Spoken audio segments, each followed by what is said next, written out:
Hey toy fans, I'm D21Beast and welcome back to my figure review series here on my YouTube channel. And today we're once again looking at those great Marvel Legends Infinite series figures. We've got Giant Man, part of the Ultron Build-A-Figure wave, released in 2015.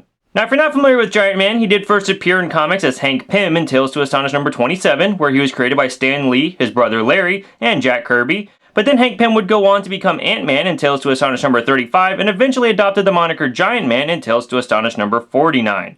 But Hank Pym didn't stop there. He would also go on to adopt the names of Goliath, Yellowjacket, and even more recently Wasp. But he would eventually settle on the Giant Man moniker once again, just in time for the recently released Rage of Ultron storyline that has come out. Power set wise, Hank Pym has been known to shrink down to the size of an ant, but when he carries the Giant Man name, he typically grows much larger in stature. So with that giant bit of comic book history out of the way, and before Hank Pym decides to change his name again, let's say we get things started by taking a look at the packaging for this figure. As you come down the front of this box, you do have the Build-A-Figure Ultron logo in the upper left and the comic book Ant-Man logo there towards the center. You do have a window box packaging that does house this Giant Man figure inside, as well as his Build-A-Figure piece.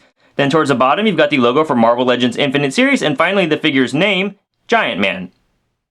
And as we flip this package around, you once again have the Marvel Legends logo in the upper left and the comic book Ant-Man logo in the upper right. You've got a bio for Giant Man. Go ahead and pause now to read that. Coming down the package, you do have an image of the Ant-Man figure, and then you have that Build-A-Figure Ultron emblem one more time. And finally, you have a complete lineup of all the other figures currently available in this wave, as well as what they combine to build the Ultron figure there off to the left. Alright guys, so that's the packaging. Let's say we get this Identity Crisis figure out of the box and see what he's all about.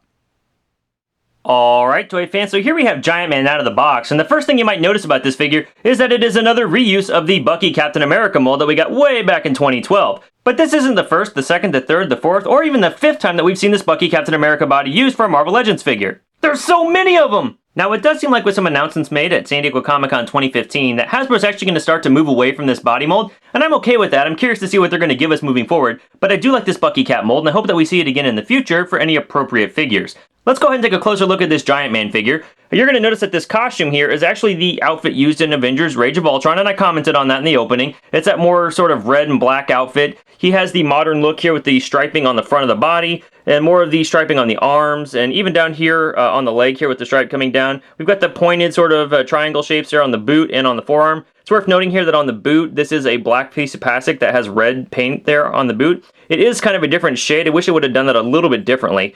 On the figure here, you'll notice that he doesn't have a separate belt piece. It is just a decoed belt, which is actually consistent with how it looked in Avengers Rage of Ultron. With the exception of these nodules here, I think they did actually raise up from the costume in the comic, but I guess that was probably the best way they could do that without having the belt actually stick out too. The head sculpt actually looks really nice. It's got very clean paint applications. I like the way that they've done the antenna, that they're not sticking up off the head very much, that they are kind of flush with the head. They are separate pieces, but it's nice that we don't have to worry about those breaking off or anything like that when you're trying to pose a figure or just putting them in storage. But the eyes are painted very cleanly, and then the face application here is also painted very cleanly. And the rectangles here on the side of the head are all very nice. But this is a body mold that we're very familiar with. So really, we're just going to look at the paint applications here. And I think everything came out really nicely. So overall, it's a really good looking figure. And I'm glad that Hasbro has decided to give us the modern look for Giant Man.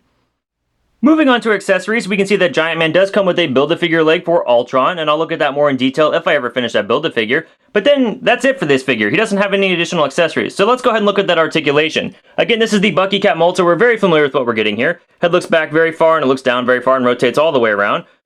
Shoulder joint that rotates all the way around with a ratchet and bends out and up from the body that far with a bicep swivel and a double jointed elbow. He's got a wrist rotation, and then the hand will bend back that far and down that far, and that articulation is copied here on the other side. He's got an ab crunch that'll bend forward that far, bend back that far, full waist swivel. He's got a hip joint so his leg can bend forward that far, bend back just to past standing position there. Bends out from the body very nicely. Upper thigh swivel, double jointed knee. Oh, come on, there we go. He's got a rotation here at the boot, and then he has a foot that'll bend forward that far and back that far, and has that Hasbro ankle pivot. So the same great range of motion that we've come to expect from this Bucky Cap mold.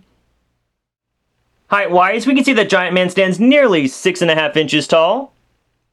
For some size comparison, here he is one more time compared to the Bucky Captain America Marvel Legends figure. Here he is compared to one of Hasbro's early Marvel Legends offerings, Yellowjacket. Here he is compared to the Ant-Man movie figure from this same wave. And finally, here he is compared to the 6-inch scale Marvel Legends Infinite Series Wolverine. Shouldn't you be taller, bub? Funny, and I thought you would be shorter. Yeah, I get that a lot. Alright, toy fans, well that's my review of the Marvel Legends Infinite Series Giant Man figure released by Hasbro in 2015.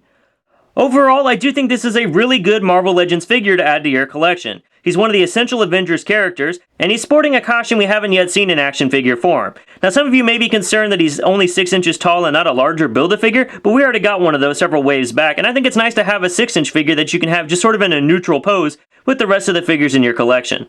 If you're not an Avengers completionist, I'd say go ahead and give this figure a pass. But for my money, this is definitely a figure you want to check out. His head sculpt is really nice, the paint applications are really clean, and I think it's a great reuse of the Bucky Cap mold that we've received so many times before. Well, thanks for watching this review, guys. I hope you enjoyed it. If you like what you saw here, please feel free to rate, share, subscribe. Also be sure to hit me up on Twitter and Instagram at D21Beast. Thanks for watching, and we'll see you next time.